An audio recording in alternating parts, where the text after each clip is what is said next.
So how do we fix it? It's going back to ancient wisdom. It's kind of a question of which came first, the chicken or the egg. Everyone thinks that their path is straight, but the Lord weighs the heart. That sounds like a proverb, does it not? But it actually comes from, no, I'm just kidding. It is from the book of Proverbs. It's from Proverbs chapter 22, verse 1. Everyone's path is straight in their own eyes, but the Lord weighs the heart. So what's happening here is this play on words that we can miss out on, but it's something that we still do very much to this day. So this idea of straight is what we would consider right. And we hear that word for straight all the time throughout the Old Testament. The Lord's rod, his shepherd rod, is straight and it's comforting. The Lord's path is straight, it is narrow, it is easy to follow. And what's happening here is it's a play. It's a play against something that is bent or twisted or turning, because it's a play on the similar word to wicked as well. And so all of this is a word in Hebrew, and it's one of the words that's used for sin called avon. So to not be bent or crooked is to be straight. So we think, as the proverb says, we all think that we're straight. We've got it right. But God is smarter than that. God's not going to say your path is straight or crooked or bent or just slightly leaning to the right a little bit. No, God's just going to go straight to the heart of the matter and weigh the heart. But don't you know that I created the perfect plan? Don't you know that my path is straight, that I've got it right? Did you know a recent study showed that there's approximately 250 ways to wash a dish?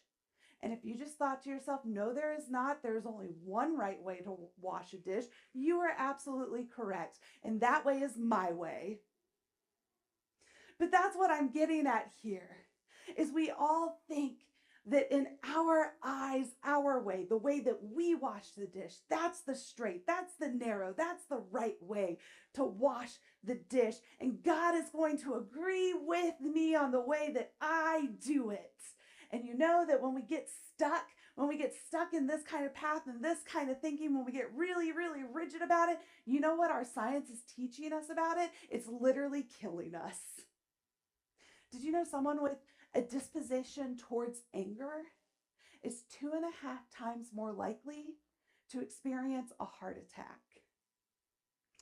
Did you know that if you are diagnosed with depression and anxiety, that you are more likely, you're 2 times more likely to have an autoimmune disease? Now, not all of these things are a cause and effect relationship, but as the science is studying this, what we're finding is that there's certain predispositions that if we find ourselves stewing within our brains and we can't get out of this space of shame or grief or anger, that what's going to happen as we do that is it's going to take some genetic pieces in our biology of our bodies that we already have, and it's going to exasperate these inflammations that we have, and it's going to cause these things to grow, and our bodies are going to try and tell us what's happening in our minds. So how do we fix it? It's going back to ancient wisdom. It's kind of a question of which came first, the chicken or the egg. For so long, we wanted to get into this space of separating out. The mind and our soul is the spirit, and it is better and greater than our bodies. And so we treat this and we treat that, and we treat them separately and apart. But what the TED Talk that we watched today shows us, and what the wisdom of today is teaching us, which I think is simply ancient wisdom, is that the Lord weighs the heart. that these things are interconnected, that we have always known as Christians that our mind, our souls are not separate from our bodies, but rather all of it is a gift. All of it can be used to glorify God. All of it can be used for the good or to tear down, and that one thing impacts another. Did you know if you want to be happy, that you have to make a plan to be happy? No, that's not how it works. If you want to be happy, you smile. Fake it till you make it is a real thing. If you force yourself to smile, the science tells us that that forcing of that smile will eventually make that smile become real, and you will experience the feeling of happiness. Now, before I get further into what the TED Talk for this week really got into, because it is like brainy and abstract in all the kind of ways that I love, I want to give us maybe like a grapple hold from a different theologian's perspective that might bring it down to earth a little bit more. I want to give us this perspective of the theologian Riley from the great movie Inside Out 2. That's right. This is my plug right now, that if you have not gone to see Inside Out 2, please do so. It is as amazing as everyone is already saying it is. So in Inside Out 2, there are these moments that happen in Riley's life. These moments become these little balls, these little playback moments, just small moments of her day. And some of these moments go down into this place, and you can see the balls floating in the background. And when those moments become important, these little lines come up from them. And those lines are neurons. They're the neurons firing off in our brains. And these neurons fire off, and they create this kind of forest effect of all of these ideas, of these actions becoming ideas. And then all of them come up into the headquarters of who we are, and they form into this idea, this belief set. And we're going to see the next image. And this is what it looks like. So all of these little actions that we're going about throughout our day, all these neurons fire off, and all of them come into this little belief. And this is at the core. This is who Riley is. This is our identity at our deepest self. And so I want you to hold that in mind as we now dive in to the TED Talk. So Dr. David Vago decided that he wanted to study the plasticity of memory dependency. And when he went in to study this work, what that meant was he needed to look at the neurons, right? All these things firing off in our minds. And when we're born with about 86 billion with the B neurons. And there's nothing we can do to have more neurons in our mind. And by the time we turn 20, I'm sorry to inform you, but you can lose up to 1 billion neurons a year at that point. So we are dying, and we're dying fast up there. But there's things that we can do to keep these neurons alive. And that's what keeps this memory dependent plasticity going. It's what allows this forest of neurons, of connections, to keep going in our mind. And so what Dr. David Vago wanted to study was, what would the impact of meditation have on these neurons? And so here's the interesting piece of all of this. Is something as small as spending some quiet moments could end up having such huge implications. Such huge implications that it started out that when he did this work, that his advisor would come to him and say, please stop. There's a total of like 38 peer-reviewed papers on this work. You're going to go nowhere with this work. But he said, no, there's something to this work. So he continued to go with it. And the research that's coming out now, it's the fastest growing field in medical science, this neuroscience idea of how our neurons connect to our self-identity and how understanding that self-identity can change who we are as a person, that the Dalai Lama wanted to meet with Dr. Vago because of his work. And it didn't even stop there. You know, the age-old adage is just follow the money, right? Insurance companies have even picked up on this work. Insurance companies have realized that this little thing called meditation is worth the investment in the money, because they've realized that if people will take the time to check in with themselves, then their bodies stop breaking down as fast. And if your body stops breaking down as fast, they don't have to pay out as much money to fix the body. All because of meditation. This is ancient wisdom, but the Lord weighs the heart. These neurons firing off to create this belief system of who we are at our core. It's not about creating a perfect system to say, I have these values in my life of and now I'm going to create the perfect system to go and live into my day, to live into this. You will fail. Instead, the reality is we live our days and the moments come into our life, and then the neurons interpret those moments into our belief system. And then whether we realize it or not, on a subconscious level, we are constantly judging this identity.